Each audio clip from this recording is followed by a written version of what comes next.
Our first reading is called Christmas Eve, O Holy Night, and it's by the Reverend Anya Sammler-Michael, a colleague of mine.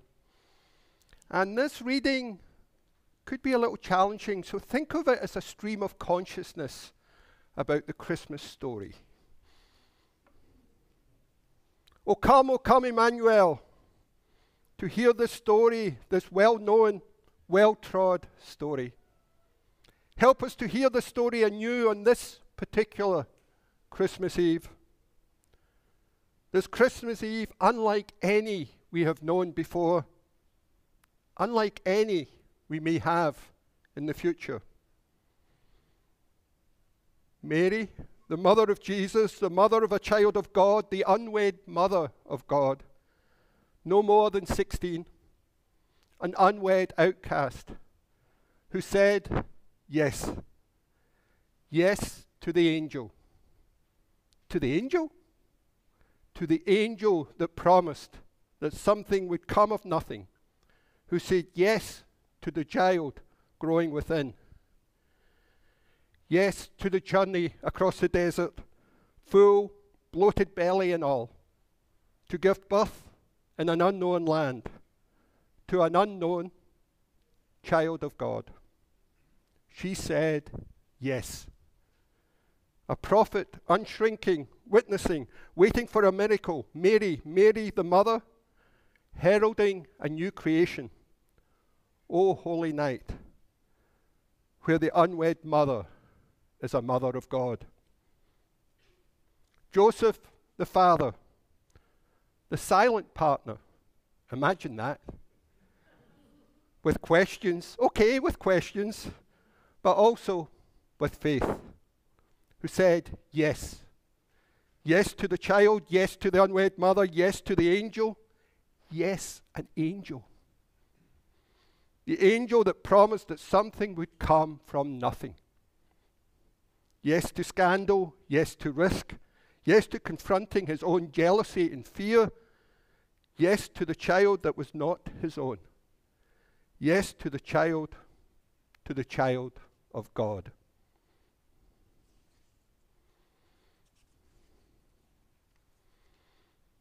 Child of God, I say.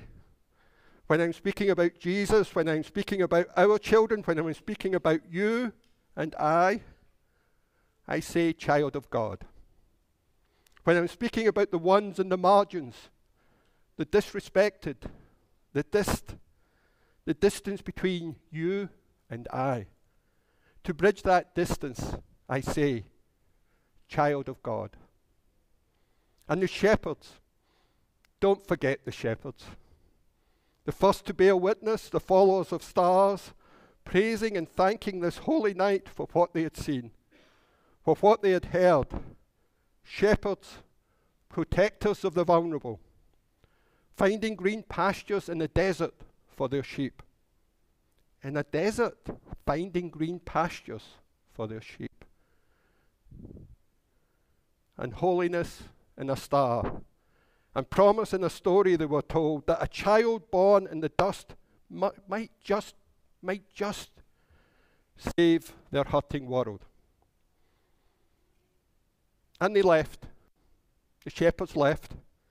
They left their sheep for a star, for the child of an unwed mother, born in the dust of a stable because there was no room at the inn. Wanderers in the darkness, unwelcome, unsafe, the shepherds would follow. Shepherds, seekers in the desert, with a green pasture in their mind. And the angels that came to the shepherds saying, to you is born a Saviour, to us is born a Saviour. Are you telling me that a babe was born to an unwed mother some millennia ago on a dark night, in a dusty room with a dirt floor, and this is the miracle that the angels sung about, the miracle that would bring light to the world? Pass through lowly shepherds. That's a miracle we still yearn to sing about on gatherings just like this. Silent nights, holy nights, oh come, Emmanuel. angels we have heard on high, and more. I might have been looking for a little bit more. It's as if the angels are telling us, like this story is telling us, that something was born from nothing. That's not physically possible. A miracle from dust, a holy night from a dark night where there was no room at the inn, a child of God from a scandal. It's as if something was born from nothing.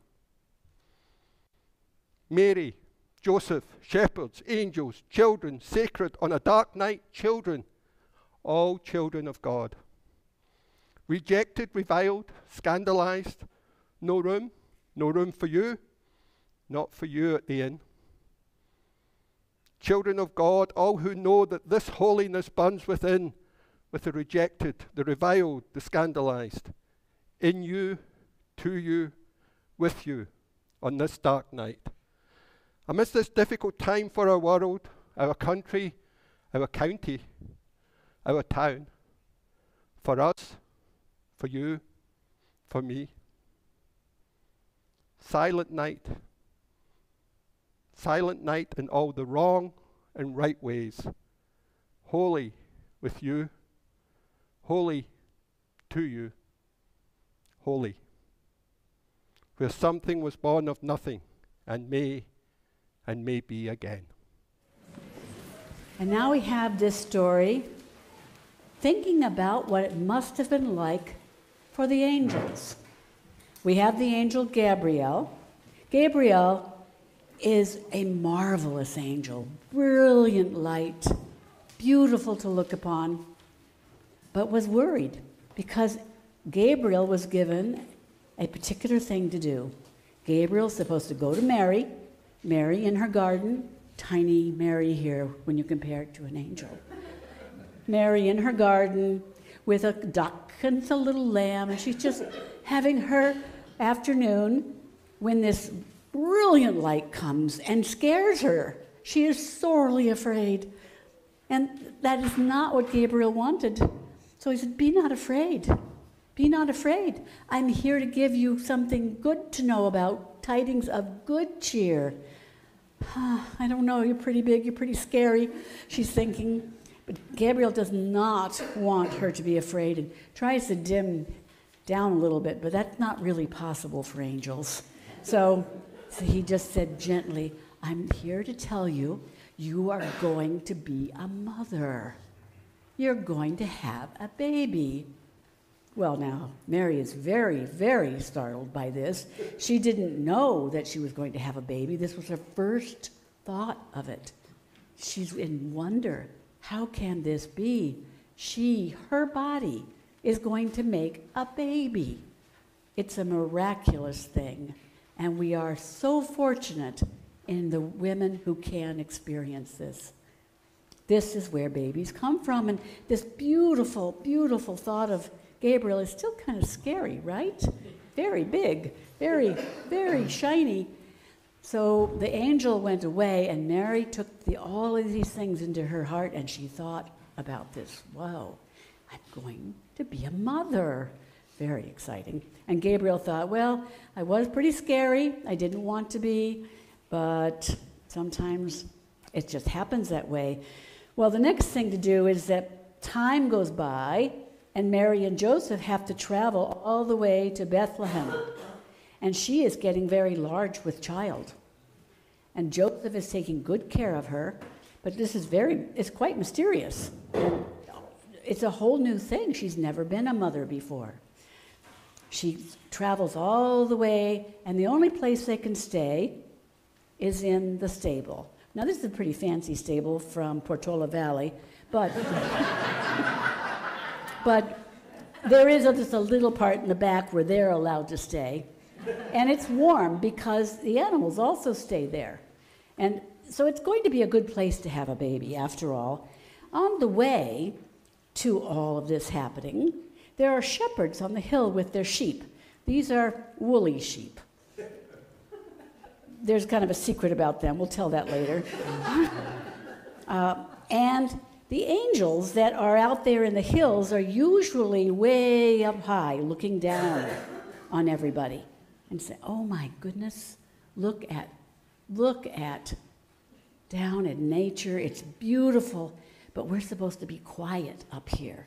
However, this is a special night. A baby is being born. And so we're allowed to sing, but we might scare them. But if we sing gently, I don't think we'll scare them. And so they sing gently, which they do. You'll have to imagine it because I can't sing. And they sing, and the shepherds are, oh my gosh, what's all this happening? What's happening up here in the sky? It's angels. Why are the angels singing? And look, they're pointing toward us, a star. They're pointing us to a star. What are we supposed to do? And the angels tell them, go down to where the star is, because there's magic, there's new life. You will be amazed. And so the shepherds do go and join others who are also coming to see the babe. Now, the angels are pretty excited by this is their special for the whole night, maybe the week. They've got a special star. They have all of these people coming. They can sing, and they are so happy about a new baby. Angels often sing. We don't often hear, but this is one of the times we could hear. The sheep were safe. Not sure why, but maybe Gabrielle came over, but the sheep were safe, and the angels sang for the baby. And the star stayed over this stable, this ordinary place, not the usual place to have a baby, for weeks, as wise men came, as animals gathered round. This was a night and to remember of special, and Mary and Joseph, and you see this all about this tiny baby. This is where life starts. This is the miracle of Christmas.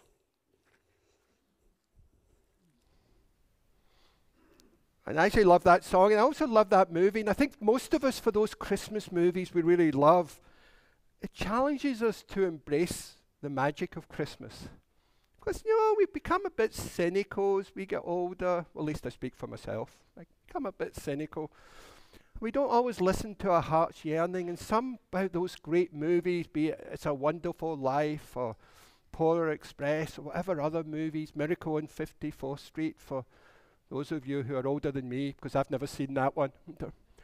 But those great movies, they actually do invite us to really embrace the wonder and awe of this season. I think what it challenges us to do is, what do we really believe? What do we really feel inside of us at this time of year? And as the song says, give our dreams the wings to fly. Give our dreams the wings to fly. I love that image, which is one of the lines from that song. And the Christian story, the birth of Jesus, that Jeanne transferred to Portola Valley for this. That's a fine-looking stable. I wonder what the rent for that is in the Bay Area. But the idea of the birth of Jesus is about the incarnation of the divine becoming flesh, God coming in human form. And that's a powerful idea. And I think for Unitarian Universalists in particular, it's a powerful idea. I think some Unitarian Universalists maybe struggle a little bit more about the idea of resurrection and bodily resurrection, but the idea of the divine becoming sacred goes to the heart of who we are, because our Unitarian tradition talks about the divine spark in each one of us. We each have a divine spark within us. And part of why we come to religious community is so we can share that spark with others, and so we can recognize the divine spark in others. In the Hindu tradition, where they say namaste, what that means is the divine in me greets the divine in you. The divine in me greets the divine in you. And the message of the reading that I read earlier, that we are all children of God, like Jesus, like you, like me, like all of us. And that idea of Jesus as the Son of God, I think is too limiting an idea. We want this expansive idea that we are all divine, we are all children of God. And with that divine spark, with that idea of being children of God, we are responsible for the world. We are responsible for bringing love, for bringing healing, for bringing care, for bringing compassion into our world. And the divine spark calls us to make manifest that divine love that's within us, make that real in the world around us as a gratitude for the gift that we have in life. We are responsible for doing good in the world, for bringing good into this world. We are the work of the divine on earth. We are the hearts, the hands and actions of the divine in the world. And when we ask for divine intervention, it points back at us. When we say, is someone going to do something about this? The divine says, you are someone. We don't always like that answer. I want someone else to do it. And that is part of the great longing, which the Christmas story talks about. It's really talking about the human longings. And the Christmas story can be so familiar, it can stop having any meaning for us. And for me, the most important part of the Christmas story, I mean, what's it to you? Is it Jesus? Is it Mary? Shepherds? Or the Magi? For me, the most important part of the Christmas story is the angels. And one of the things I like about Christmas as a Unitarian Universalist minister, it's the one time I can talk about angels and not get fired. Because the angels seem to be the only ones that know what's going on. They're the only ones that have any agency. And that Gabriel's a snappy dresser. I thought I was well dressed, but Gabriel's putting me to shame here. So. But I like the fact he's tall, because I like tall things. But I love the angels because they have agency. That idea of angels as divine messengers. They inform Mary about her pregnancy. They appear to Joseph in his dreams, asking her to not give up in Mary, that the child is from the divine spirit.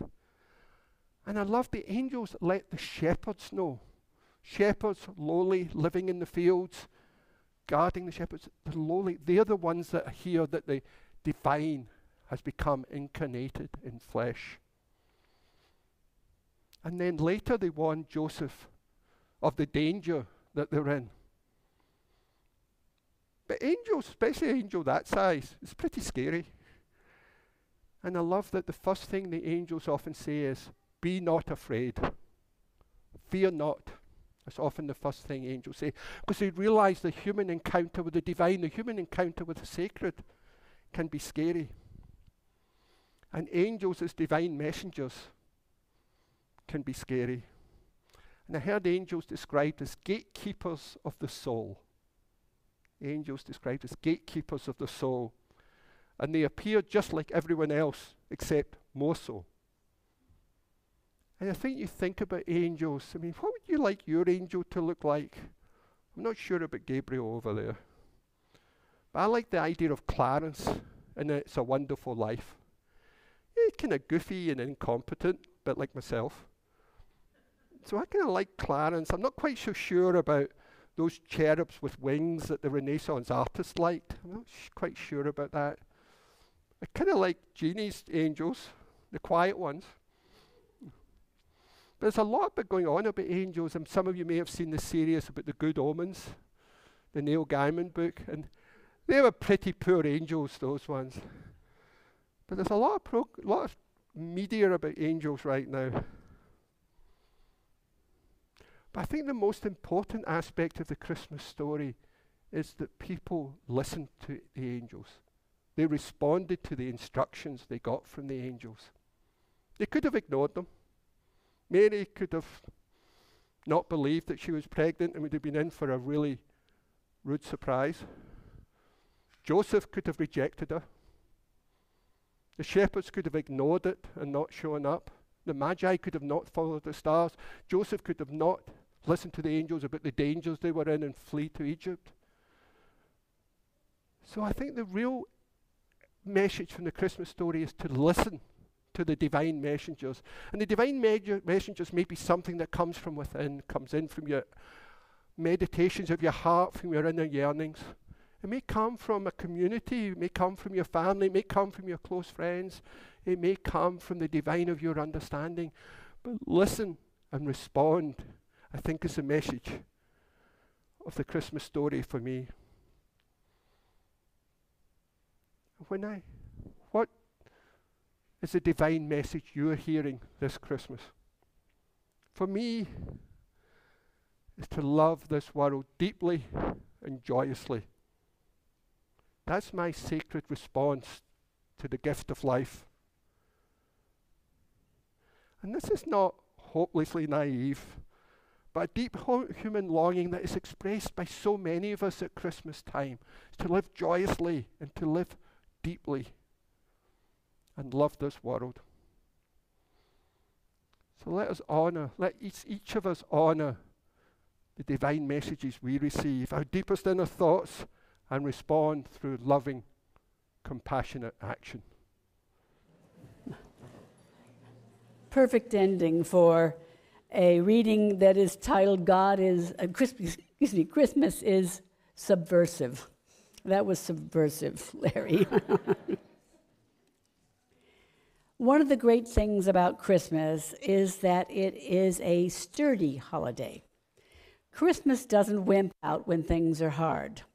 It comes anyway, even if there are hardly any presents, even when there isn't much food to make a feast with, even if you're sad, even if the world around you is at war, even if you are living in fear and danger and oppression, Christmas still comes. And when it comes, Christmas is subversive. Christmas, with its story of an unwed mother and a doubtful father, with its legend of a helpless baby born in a stable, who was worshipped by some of the wisest, richest men in the world, with its tale of a child pursued by the deadly wrath of kings, who escaped as a refuge to a foreign land far from home. Christmas, with its ancient, enduring summons of peace on earth, goodwill to all people everywhere. You can't stop a day like that with a little hardship or greed or injustice. It will show up anyway, shining the light of a midnight star into the darkest places of our collective lives. Do not underestimate the power of the manger and the hope it holds. The Christmas song of the angels is not as innocent as it sounds. It has turned the world upside down before now. It still can. Christmas is subversive. The divine as a baby, challenging power dynamics of its time, born to an unmarried mother in uncertain circumstances. Now, we Unitarian Universalists like to be subversive. We pride ourselves in undermining power structures and institutions, and often even our ministers. I'm kidding, sort of. And Reverend Kendyl Gibbons, who we just heard the reading from Jeanne, says, Christmas with its ancient, enduring summons of peace on earth, goodwill to all people everywhere. That is a summons of Christmas. We talk of peace and we talk of goodwill. And in the hymn, I Heard the Bells on Christmas Day, that was written by Henry Wadsworth Longfellow, who was a Unitarian in the 19th century. And that was a poem he wrote in 1864 on Christmas Day, after he found out that his son had been severely wounded in the Civil War and was in danger of being paralyzed. And he heard the church bells and he thought of that. And I always think the third verse was really interesting, where he talks about the hatred. For hate is strong and mocks the song of peace on earth and to all goodwill. And I think it's so easy as we look at the world around us, with the struggles in Gaza and Israel, with the struggles in Ukraine, with the hostages, Israeli hostages who are still vulnerable and separated from their family. It's really easy to see that hate is strong. And so much of the world mocks the song of peace on earth. Yet, Longfellow, in the 4th verse of the song we sang before, said, God is not dead, nor doth God sleep. The wrong shall fall, the right prevail, with peace on earth and to all goodwill. And it's interesting for him, his hope, his strength, his courage came from his relationship to the divine, that he was not in this alone. There was some force, some benevolent force working for good along with him. And so many of us at this time need to find some strength, some courage beyond ourselves. We cannot go it alone. We maybe need to go with through community. We need to go with family. We need to go with strength that we get from beyond ourselves. And Christmas has this plea for peace and goodwill and reminds us all of the work that we all need to do. The desire for peace and goodwill and hope feels particularly strong around Christmas time, as we turn another year hoping that next year will be more peaceful than this year. It's a sacred hope we all have for healing our world. And the song we just sang, It Came Upon the Midnight Clear, that was also written by a Unitarian minister, Edmund Sears, in 1849. And that's a well-known Christmas carol. But Sears wrote the song in a time of melancholy. It was a response to the wars in Europe and the recently ended Mexican-American War. That was also a plea for peace. That was also a response to the struggles and violence and wars that were going on in the world. It was a passionate call for peace. We who fight for wars hear not the love song which the angels sing. And it's a really strange song to be a Christmas carol. It doesn't mention the birth of Jesus. It talks about 2,000 years of wrong. It goes back from 1864, looking back at all the tragedies of history. But it became this popular Christmas carol. I think that's the Unitarian Universalist being subversive again. I think maybe it's a Christmas carol because it's a mention of those pesky angels again. I'm telling you, the angels are the key to Christmas. And Christmas is about finding hope, love, and joy despite the difficulties. The Christmas message of the birth of Jesus, or our subversive old Unitarian hymns that we just sang, is to find hope, love, and joy in the hard times, when it's not easy. That is a subversive message. And whether it's the inspiration of Mary, Joseph, baby Jesus, shepherds, magi, or the angels, the Christmas story is about love. Love of Mary for this unexpected baby, the love of Joseph for his family, the adoration of the shepherds for this strange baby, the uncertain journey of the magi following a star, believing they will find something special at the end. The love of God for humanity and the loving gift we all have of life from the universe. Christmas is a sturdy holiday. It's a subversive holiday. It challenges us despite how we're feeling. Can we find joy? Can we celebrate? Can we find hope, even amidst the difficulties? It does not allow us, it does not allow me to slip into cynicism, despair, or passivity. It calls me once more to step up, connect with powers beyond myself, and once more to love our hurting world. Healing is a possibility. And the divine message I hear, the divine message I am called is I need to be part of the healing to bring peace enough and goodwill to all. If not me, who?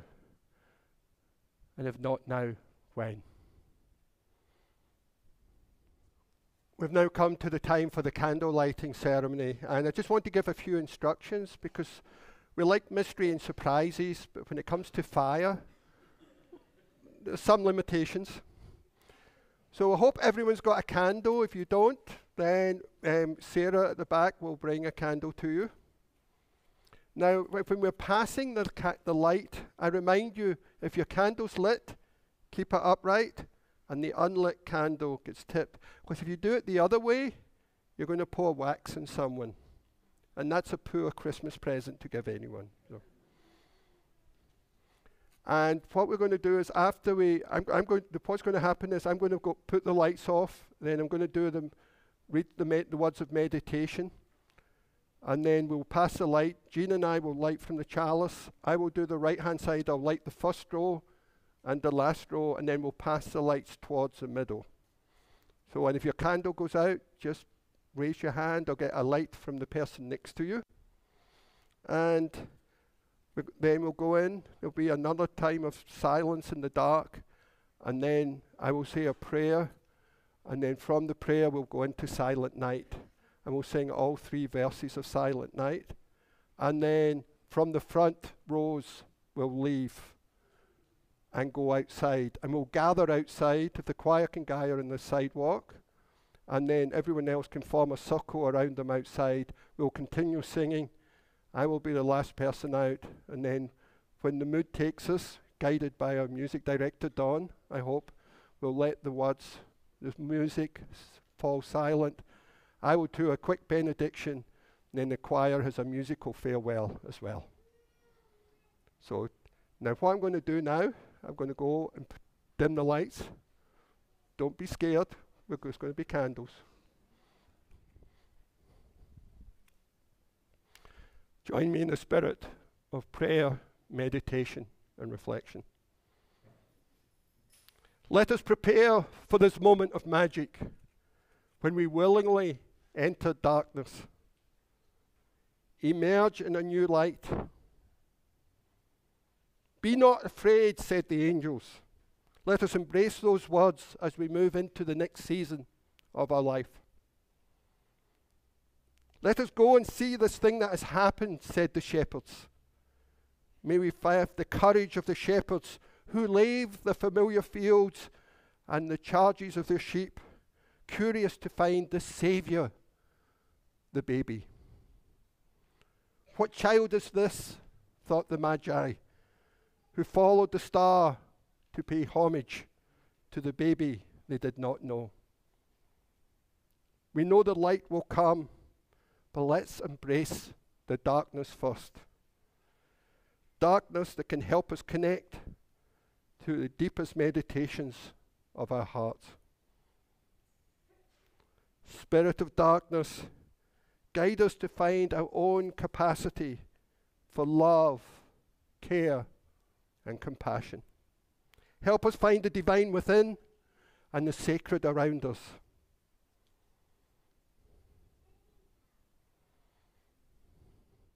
Let us be in the awe at this moment as we each take up the flame and the light brightens this room.